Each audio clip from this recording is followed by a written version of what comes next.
नमस्कार साथियों, एक बार फिर से स्वागत है आप सभी का जेएस फाउंडेशन यूट्यूब चैनल पर। दोस्तों, कैसे हो आप सब? आशा करता हूं कि आप सब अच्छे होंगे और अपनी तैयारी को बेहतर ढंग से कर रहे होंगे, है ना। दोस्तों, जैसा कि आपको मालूम है कि इस चैनल पर अभी 1000 प्रश्नोत्तरी की सीरीज चलाई जा रही है। सीरीज 16 तक का वीडियो आपको उपलब्ध करवा चुका हूँ दोस्तों, और आज हम लोग करने वाले हैं सीरीज नंबर 17। फटाफट से इस सेशन को लाइक कर दीजिएगा, दोस्तों के साथ शेयर कर दीजिएगा, और यदि आप भी इस चैनल पर नए हैं दोस्तों, तो चैनल को सब्सक्राइब करके बेल आइकन को जरूर प्रेस कर लीजिएगा। ठीक है, फटाफट से इस सेशन को दोस्तों के साथ शेयर कर दीजिए, क्योंकि ये जो सीरीज है दोस्तों JSSC सीजल के लिए काफ़ी इंपॉर्टेंट रहने वाला है। तो चलिए शुरुआत करते हैं आज के सेशन की। सेशन का पहला सवाल है दोस्तों 401। पृथ्वी स्थित है किन दो ग्रहों के बीच? Answer is the option A, शुक्र और मंगल ग्रह के बीच स्थित है। पृथ्वी की बात कर लिया जाए दोस्तों, तो सौरमंडल में सूर्य से तीसरा ग्रह है। इसके 71% भाग पर जल है और 29% भाग पर स्थल है। पृथ्वी की बात कर लिया जाए तो सूर्य से कितनी दूरी पर स्थित है? 15 करोड़ किलोमीटर दूरी पर स्थित है। और ये सूर्य की परिक्रमा आप सभी जानते होंगे, आसान सा फैक्ट है दोस्तों, 395 दिनों में पूरा करता है। और पृथ्वी जो है अपने अक्ष पर कितना झुका हुआ है? 23.5 डिग्री। क्लियर? चलिए अगला सवाल, निक्स ओलंपिया पर्वत किस ग्रह पर स्थित है? ये भी आसान सा सवाल है दोस्तों और काफ़ी इंपॉर्टेंट सवाल है। निक्स ओलंपिया पर्वत किस ग्रह पर स्थित है? Answer is the option D, मंगल ग्रह पर स्थित है। निक्स ओलंपिया मंगल ग्रह पर स्थित है। और यह माउंट एवरेस्ट है, जो पृथ्वी पर माउंट एवरेस्ट है, जो कि नेपाल में है, उससे 3 गुना ऊंचा है। निक्स ओलंपिया की ऊंचाई कितनी है? 25 किलोमीटर। दोस्तों याद रखिएगा, मंगल ग्रह के 2 उपग्रह हैं, फोबोस और डीमोस। क्लियर? चलिए अगला सवाल हम लोग कर लेंगे 403। भूगोल भूतल का अध्ययन है किसने कहा था?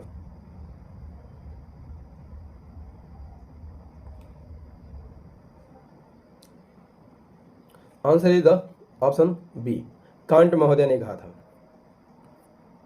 नेक्स्ट, अपनी धुरी पर सूर्य की ओर अधिक झुकाव के कारण निम्न में से कौन सा ग्रह लेटा हुआ ग्रह के उपनाम से जाना जाता है? Answer is the option C, अरुण ग्रह। अरुण ग्रह या यूरेनस सौरमंडल में सूर्य से 7वां ग्रह है और क्षेत्रफल के आधार पर तीसरा सबसे बड़ा ग्रह है। इसकी खोज किसने की थी? विलियम हर्शल ने की थी। कब की थी? 1781 में। यह सूर्य की परिक्रमा 84 पृथ्वी वर्ष में करता है। इसके उपग्रह कितने हैं? 21 उपग्रह हैं। नेक्स्ट 405। आंसर को फटाफट करते चलिएगा दोस्तों। चाप झील तथा विसर्प नदी घाटी के किस भाग के लक्षण हैं? चाप झील तथा विसर्प नदी घाटी के किस भाग के लक्षण हैं? आंसर इज ऑप्शन बी, मध्य मार्ग के लक्षण है। दोस्तों, जब नदियां जो है मैदानी भाग में प्रवेश करती है तो कैसे बहती है? इस तरह से बहती है। जब नदी जो है सीधा बहने लगती है तो ये झील जो है मिट्टी से भर जाता है। ठीक है, तो किस झील का निर्माण होता है? छाड़न झील या चाप झील का निर्माण होता है। क्लियर है? इसे गोखुर झील के नाम से भी जाना जाता है, याद रखिएगा। Next question 406। फ्यूजियामा किस देश का ज्वालामुखी पर्वत है? तो आसान सा सवाल है दोस्तों, this is very very important question for your exam. Fujiyama किस देश का ज्वालामुखी है? Answer is the option A, Japan का ज्वालामुखी है। फ्यूजियामा जो है जापान का सबसे ऊंचा पर्वत है। ऊंचाई कितनी है? 3776 मीटर। और यह होन्शु द्वीप पर स्थित है, जो कि जापान का सबसे बड़ा द्वीप है। और यह कैसा पर्वत है? ज्वालामुखी पर्वत है। दोस्तों यदि आपसे पूछ लिया जाए कि हिरोशिमा, जिस पर 6 अगस्त 1945 को अमेरिका ने बम गिराया था, किस द्वीप पर स्थित है, तो याद रखिएगा, इंपॉर्टेंट फैक्ट रहेगा आपके एग्जाम के दृष्टिकोण से, होन्शु द्वीप पर ही स्थित है। जबकि नागासाकी क्यूशु द्वीप पर स्थित है। क्लियर? चलिए नेक्स्ट क्वेश्चन, क्वेश्चन नंबर 407। निम्नलिखित लवणों में से सागरीय जल की लवणता में किसका अधिकतम योगदान होता है? क्या होगा आंसर? आंसर कीजिएगा जरा। निम्नलिखित लवणों में से सागरीय जल की लवणता में किसका अधिकतम योगदान होता है? Answer is the option B, magnesium chloride का अधिकतम योगदान होता है। सागरीय जल की लवणों में सबसे अधिक योगदान मैग्नीशियम क्लोराइड का होता है 10.9%। इसके बाद सोडियम क्लोराइड का नंबर आता है 7.8%। क्लियर? अगला सवाल हम लोग करेंगे 408। निम्नलिखित में से कौन सी धारा दक्षिणी अटलांटिक महासागर की धाराओं के एक पूर्ण वृत्त के निर्माण में योगदान नहीं देती है? Answer is the option C, Canary धारा जो है दक्षिणी अटलांटिक महासागर में एक पूर्ण वृत्त का निर्माण नहीं करती है। क्लियर?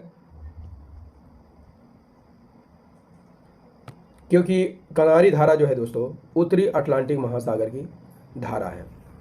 क्लियर? चलिए, जबकि वेंगुएला धारा, ब्राज़ील की धारा, ये सभी जो है दक्षिणी अटलांटिक महासागर की धारा कहलाती है। नेक्स्ट क्वेश्चन, क्वेश्चन नंबर 409 कहता है कि कौन सा शहर डिलोवेयर और अश्युत कील नदियों के संगम पर स्थित है? कौन सा शहर है दोस्तों जो डिलोवेयर तथा अश्युत कील नदियों के संगम पर स्थित है? तो इसका आंसर हो जाएगा ऑप्शन नंबर डी, फिलाडेल्फिया जो है डिलोवेयर नदी के किनारे स्थित है। फिलाडेल्फिया अमेरिका के किस राज्य में स्थित है दोस्तों? पेंसिल्वेनिया राज्य में स्थित है और सबसे बड़ा शहर माना जाता है। डेलावेयर नदी के किनारे बसा है। यदि आपसे पूछ लिया जाए कि फिलाडेल्फिया की खोज या स्थापना किसने की थी? विलियम पेनी ने की थी। कब की थी? 1682 में की थी। क्वेश्चन नंबर 410 डेल्टा का नामकरण करता किसे माना जाता है? Answer is the option D, Herodotus को माना जाता है। हेरोडोटस कहाँ के रहने वाले थे? यूनान के रहने वाले थे, इतिहासकार थे और भूगोलवेत्ता भी थे। ठीक है, हेरोडोटस को यदि आपसे पूछ लिया जाए कि सबसे पहले इतिहास का पिता किसने कहा था, तो याद रखिएगा सीसरो ने कहा था। किसने कहा था? सीसरो ने। अगला सवाल 411 दोस्तों, सेशन कैसा लग रहा है एक बार कमेंट करके जरूर बताइएगा। क्रा नहर निम्नलिखित में से किस देश में स्थित है? तो क्रा नहर प्रस्तावित है दोस्तों, थाईलैंड में स्थित है। क्रा नहर दोस्तों प्रस्तावित है, अभी बना नहीं है। ठीक है, इसे थाई नहर, इस्तमस नहर भी कहा जाता है। और ये जो नहर है किसे अलग करेगी? अंडमान सागर को गल्फ ऑफ थाईलैंड से अलग करेगी। ठीक है, इसकी लंबाई कितनी होगी? 135 किलोमीटर। इसके बन जाने से दोस्तों ये जो मलक्का जल संधि है इससे आना जाना क्या हो जाएगा? कम हो जाएगा। क्लियर? चलिए, क्वेश्चन नंबर 412 कहता है कि हैम्बर्ग किस नदी के मुहाने पर स्थित है? Answer is the option A, Elbe नदी के किनारे पर स्थित है। हैम्बर्ग की बात कर लिया जाए दोस्तों तो जर्मनी का एक नगर है और हैम्बर्ग शहर जो है एल्स्टर नदी द्वारा, किस नदी द्वारा? एल्स्टर नदी द्वारा 2 भागों में बढ़ता है। यदि आपसे पूछ लिया जाए दोस्तों कि जर्मनी की राजधानी कहाँ है, तो याद कर लीजिएगा जर्मनी की राजधानी बर्लिन है। नेक्स्ट क्वेश्चन, कौन सी यूरोपीय नदी ब्लैक फॉरेस्ट से निकलकर काला सागर में गिरती है? कौन सी नदी है दोस्तों जो ब्लैक फॉरेस्ट से निकलती है और काला सागर में गिरती है? Answer is the option C, Danube नदी। डैन्यूब नदी की बात कर लिया जाए दोस्तों तो यूरोप में बहने वाली एक नदी है। ठीक है, उद्गम कहाँ से होता है? ब्लैक फॉरेस्ट पर्वत से होता है। इसकी लंबाई की बात कर लिया जाए तो कितनी है? 2872 किलोमीटर। डैन्यूब नदी जो है दोस्तों 10 देशों से होकर गुजरती है। याद रखिएगा, कितने देशों से होकर गुजरती है? 10 देशों से होकर गुजरती है। डैन्यूब वोल्गा के बाद, वोल्गा यूरोप की सबसे बड़ी नदी है। डैन्यूब की बात कर लिया जाए तो वोल्गा के बाद दूसरी सबसे बड़ी नदी मानी जाती है। क्लियर। चलिए, ये सभी फैक्ट इंपॉर्टेंट है दोस्तों, हो सके तो एक कलम को भी लीजिएगा और नोट कर लीजिएगा। ठीक है, चलिए अगले सवाल का आंसर कीजिए। Question number 414। संयुक्त राज्य अमेरिका के बृहत झीलों का पूर्व से पश्चिम की ओर सही क्रम क्या है दोस्तों? पूरब से पश्चिम की ओर सही क्रम क्या है?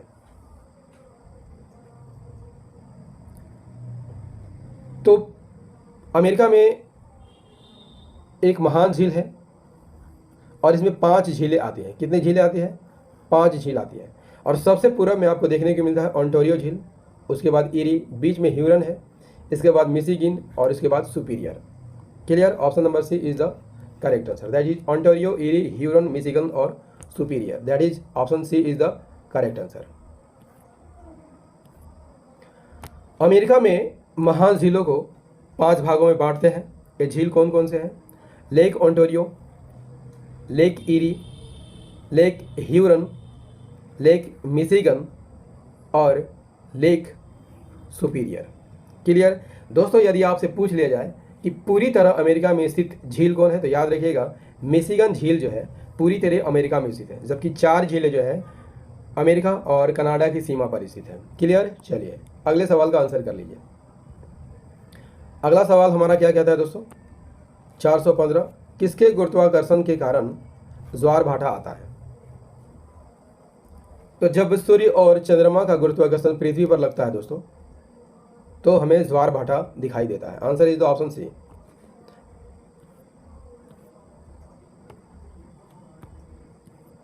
दोस्तों, ज्वार भाटा कब आती है? जब सूर्य और चंद्रमा एक सीध में होता है। जब सूर्य, पृथ्वी और चंद्रमा एक सीध में होता है तो याद रखिएगा उच्च ज्वार आता है। ठीक है। और जब सूर्य, चंद्रमा और पृथ्वी त्रिकोणीय स्थिति में होते हैं तो कैसा ज्वार आता है दोस्तों?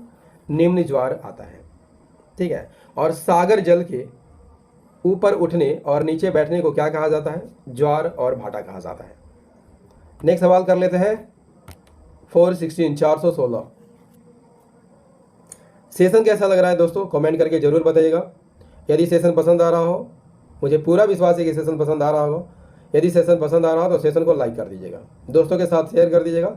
और यदि आप भी इस चैनल पर नए हैं दोस्तों तो चैनल को सब्सक्राइब करके बेल आइकन को जरूर प्रेस कर लीजिएगा। चलिए सवाल का आंसर कीजिए। ग्रेट बैरियर रीफ ऑस्ट्रेलिया के निकट एक प्रवाल भित्ति है, राजस्थान में एक जल विभाजक रेखा है, चीन की दीवार है और रॉकी पर्वत की एक श्रृंखला है। आंसर कीजिएगा जरा, ग्रेट बैरियर रीफ क्या है? Answer is the option A, Australia के निकट एक प्रवाल भित्ति है। ग्रेट बैरियर रीफ की बात कर लेते हैं दोस्तों, तो ये एक मूंगे की चट्टान है और क्वींसलैंड के उत्तरी पूर्वी तट के समानांतर यह फैला हुआ है। Clear.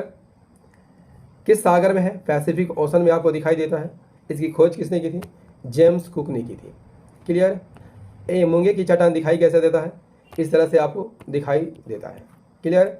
Next question, question number 417। निम्नलिखित में कौन सा नगर किसी नदी के तट पर स्थित नहीं है?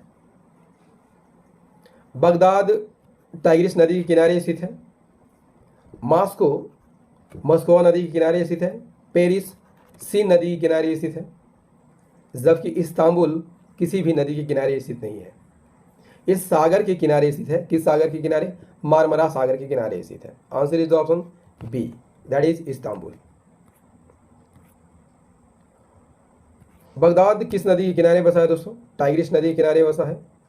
इस्तांबुल की बात कर लिया जाए तो ये मारमरा सागर में स्थित है, मारमरा सागर के किनारे स्थित है। दोस्तों, मारमरा सागर तुर्की के बीच में है और तुर्की को 2 भागों में बांटता है, पूर्वी तुर्की और पश्चिमी तुर्की। इसके दोनों तरफ, एक तरफ दिखाई देता है ब्लैक सी और दूसरी तरफ दिखाई देता है एजियन सी। एक इंपॉर्टेंट फैक्ट रहेगा आपके एग्जाम के दृष्टिकोण से, परीक्षा में बार बार यह सवाल पूछता है कि ब्लैक सी और मारमरा सी को कौन सी जल संधि जो है जोड़ती है?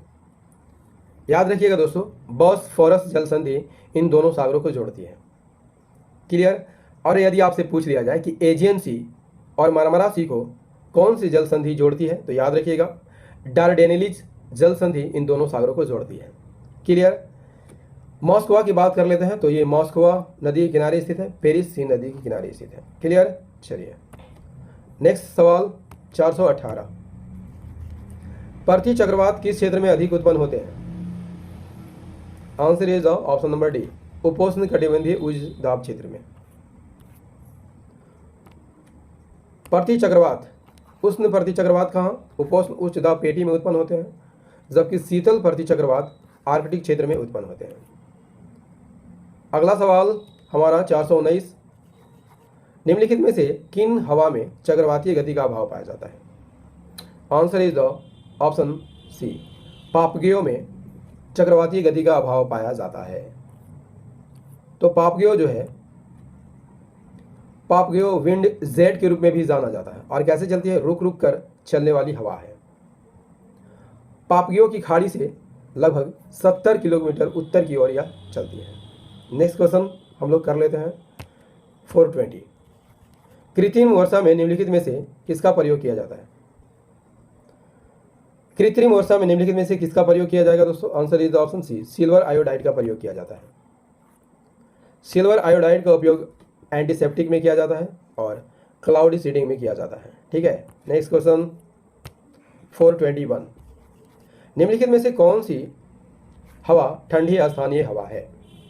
मिस्ट्रल, बोरा, पैम्पेरो, ये सभी हवाएं जो है दोस्तों ठंडी स्थानीय हवा। Option number D is the correct answer.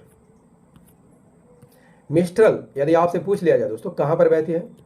France में बहती है। बोरा यूगोस्लाविया के एडियाटिक सागर के किनारे चलती है। पैम्पेरो कहाँ चलती है? ब्राज़ील, अर्जेंटीना, उरुग्वे और बोलीविया में चलती है। क्लियर? चलिए अगला सवाल क्या था? Question number 422। प्रेयरी मिट्टी कहाँ पर पाई जाती है? Answer is the option B, आर्द्र जलवायु क्षेत्र में पाई जाती है। 423 क्या कहता है दोस्तों? 423। निम्नलिखित देशों में कौन विश्व में लौ एस का सबसे बड़ा उत्पादक है? तो सबसे बड़ा उत्पादक कौन है दोस्तों? Option number A is the correct answer, चीन। 424। मिसिसिपी नदी किस महाद्वीप में बहती है? मिसिसिपी नदी, आसान सा सवाल है दोस्तों, this is very very important question for your exam. Mississippi नदी किस महाद्वीप में बहती है? Answer is the option D, उत्तरी अमेरिका में बहने वाली नदी है। मिसिसिपी की बात कर लिया जाए दोस्तों तो उत्तरी अमेरिका महाद्वीप में बहती है और अमेरिका के मिनेसोटा राज्य की इटास्का झील से निकलती है और गिरती कहाँ है? गल्फ ऑफ मेक्सिको, मेक्सिको की खाड़ी में यह गिर जाती है। इस सेशन का अंतिम प्रश्न कर लेते हैं दोस्तों 425। सन सिटी किस देश में अवस्थित है? इसका आंसर हो जाएगा ऑप्शन नंबर डी, दक्षिण अफ्रीका में स्थित है। सन सिटी की बात कर लिया जाए तो कहाँ पर स्थित है? दक्षिण अफ्रीका में स्थित है। दोस्तों वर्ल्ड ज्योग्राफी का सीरीज नंबर 17 आपको कैसा लगा कमेंट करके जरूर बताइएगा। यदि सेशन पसंद आया हो तो इसे लाइक कर दीजिएगा, दोस्तों के साथ शेयर कर दीजिएगा और यदि आप भी इस चैनल पर नए हैं दोस्तों तो चैनल को सब्सक्राइब करके बेल आइकन को जरूर प्रेस कर लीजिएगा। और याद रखिएगा मेरी वीडियो डेली रात को 8 बजे आती है तो इसे रोज़ देखना मत भूलिएगा। मिलते हैं अगले सेशन में सीरीज नंबर 18 में, तब तक के लिए जय हिंद, धन्यवाद।